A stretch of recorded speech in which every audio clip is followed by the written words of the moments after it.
armed with the most makeshift and crude sorts of weapons, slingshots, poles. And what happened?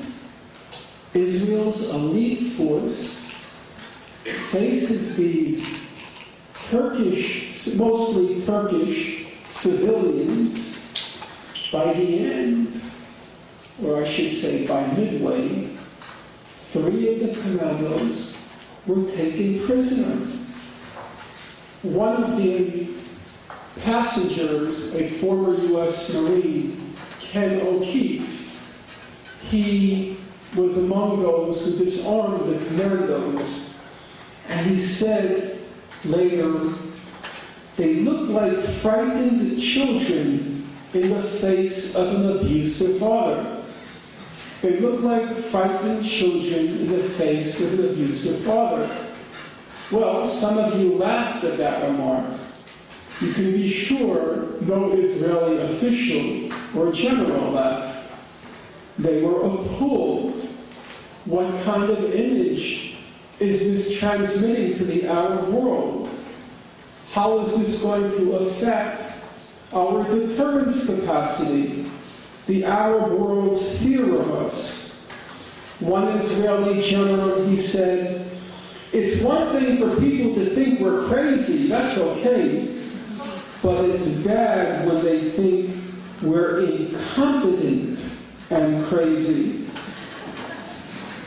Again, that may amuse you until you start working through the consequences, because now Israel must launch a yet more spectacular mission in order to compensate for its string of failures, in order to restore its deterrence capacity, which has now suffered a succession of consecutive blows. Judging by what most of the informed people are writing now, Israel, according to the former U.S. ambassador to Lebanon, Daniel Kurtzer, he says Israel will most likely attack Lebanon in the next 12 to 18 months. Israel has already made clear that it's going to use the same tactics as it did in Gaza. The Israelis even have a term for it. It's called the Dahya Doctrine. Anyone here from Lebanon? Raise their hand. Oh my goodness gracious, that's quite a lot. So, anyone here from the Dahya? Well, that's quite a lot too, very unusual. So those who are raising their hands, they could tell you much better than myself that the Dahya is the south suburb of Beirut. It mostly consists of poor Shia who are very supportive of the Hezbollah. And by the end of the 2006 war, Israel had turned the Dahya into a parking lot. And they were very pleased with that, and they coined a term called the Dahya Doctrine. And basically the Dahya Doctrine means to use a vastly disproportionate force directed at civilians and civilian infrastructure. The first test of the Dahya Doctrine, the first test, was Gaza. But now Israelis say that they will continue to apply the Dahya Doctrine in the future, which means Lebanon. On one point, Israel and Hezbollah, the party of God, on one point, Israel and the Hezbollah, they agree. Israel says the next war will be game-changing. The leader of Hezbollah, Syed Nasrallah, he says the next war will change the face of this region. Now, Mr. Nasrallah has given a series of speeches in the past year, and he has repeatedly declared that in the event of another war, it's going to be tit for tat. To quote him, he says, it'll be an airport for an airport, a port for a port, a city for a city, a building for a building, a power station for a power station, a factory for a factory.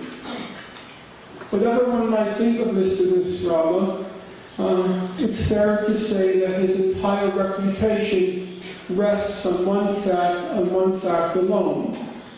That is, there's an exact correspondence between his words and his deeds. There's every reason to suppose that Nasrallah means what he says and will, in fact, must do what he promises.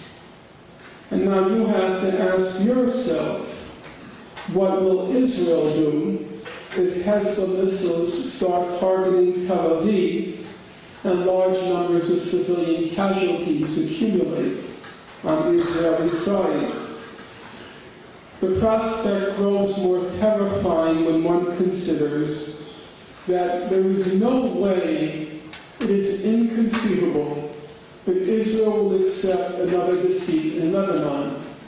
After 2000 and then 2006, Israel will not accept another defeat in Lebanon. You may say everything I've said so far is speculative, and I would agree, and I would hope my speculation is wrong, but on that single point, I don't think it's speculative.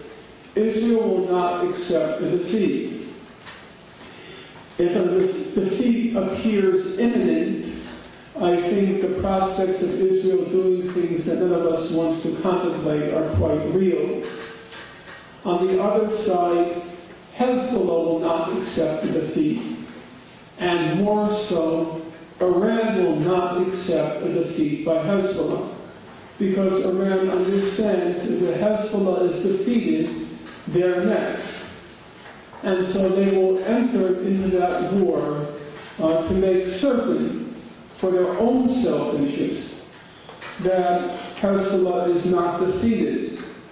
And so now we have both sides entering a war, which, as I said, might be fairly easy to start, but it's very difficult to conceive how it will end. An Israeli attack on Hezbollah would trigger a chain reaction, the outcome of which no sane person would want to contemplate. Where does that leave us now? And the question of Gaza, there has been a slight relaxing of the blockade, although on the crucial issues, nothing substantive has changed. Israel is still making it very difficult for building equipment to enter Gaza, and Israel is still preventing exports from Gaza, meaning the people of Gaza can neither rebuild nor restore their economy.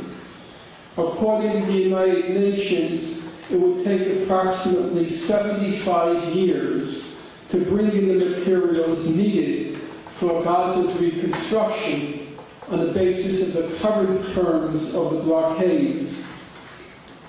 Oxfam, it said the international community must pressure Israel to fully, immediately lift the blockade. What Gaza needs most are jobs, raw materials for reconstruction and for industry and the ability to export. Not just short-term aid in consumer products like jam, that without a job they can't afford to buy. Even though the blockade remains in place in large part, none of us should for a moment, I think, underestimate the historic achievement of the Freedom Flotilla, a nonviolent international grassroots initiative. For the first time in the history of the conflict, a nonviolent international grassroots initiative, it proved able to force the hands of the world's mightiest powers. That blockade of Gaza, that cruel, brutal blockade of Gaza, it endured for 3 years, from June 2007 until the end of May, without a single word of dissent, not a peep of criticism from the international community. And then the day after the assault of the Mavi Marmara, the day after the deaths of the 9 martyrs on the Mavi Marmara, all of a sudden, the whole international community, it suddenly discovered, singly and in unison, they all began to say, the blockade is unsustainable. The blockade has to be lifted. The blockade is unsustainable. They only said that and slightly acted on it because of the heroism and the martyrdom of the people on the Freedom Flotilla. The prison gates of Gaza have so far been pried open only a few inches, but those inches manifest the latent power of a movement built on the simple truth that the occupation is inhuman and unjust. You should remember, I'm going to ask Tom, roughly how many people are in this room? About 450. About 450, which is nearly 2/3 of the number of people who are on the Total Freedom Flotilla. So take the number here, double it. And that's all it took. The number of people in this room doubled. A lot of heroism and courage to force the hands of every world leader. That's the power we have.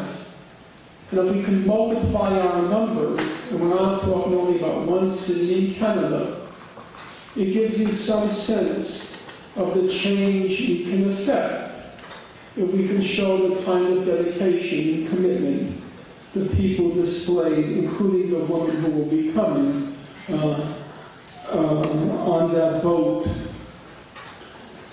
If what the people in the Mavi Marmara showed what can be done, there's also a very striking illustration of what can't be done.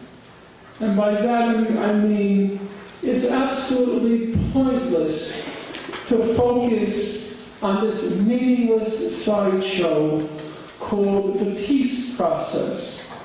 And I don't say that for rhetorical effect or in order to appear more radical than thou.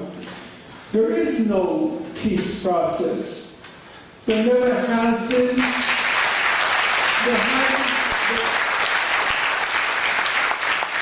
There never has been, there never was, and under the current structure, there won't ever be. Again, that sounds like radical posturing, but I think it's the only thing a rational person can conclude. So let's take a simple example which everyone in this room can understand. Tom, Mr. Woodley, Tom Woodley, he has a little boy, hypothetically. I know he doesn't. He has 3 very impressive daughters, correct? Boys, 3 boys. Oh, 3 boys, okay. So I'm not going to use you as an example. What's your name? Yeah. Ian. Okay, now I don't know Ian, so it's less dangerous territory. So Ian has a grandson, little Johnny. And one day Ian says to his little grandson, Johnny, what are you going to be when you grow up? And Johnny says, I'm going to be a doctor. Well, Grandpa is very proud of little Johnny. He's going to be a doctor. Well, little Johnny starts going to grade school. Little Johnny's getting himself in trouble. Little Johnny's cutting classes. Little Johnny's hanging out with the wrong kids. The principal calls down Grandpa Ian around little Johnny, and the principal says, Mr. Ian, your grandson, there's some problems there. And little Johnny says, but Grandpa, I'm going to be a doctor. And of course, Grandpa Ian is very proud. He says, yes, little Johnny. Now, little Johnny enters middle school. He enters high school. Little Johnny's getting into all sorts of trouble. Little Johnny's cutting classes. Little Johnny's now belongs to a gang. Little Johnny's now getting into bank robberies and murder. And little Johnny's called before the judge, and little Johnny is sent to life for murdering 2 people in cold blood.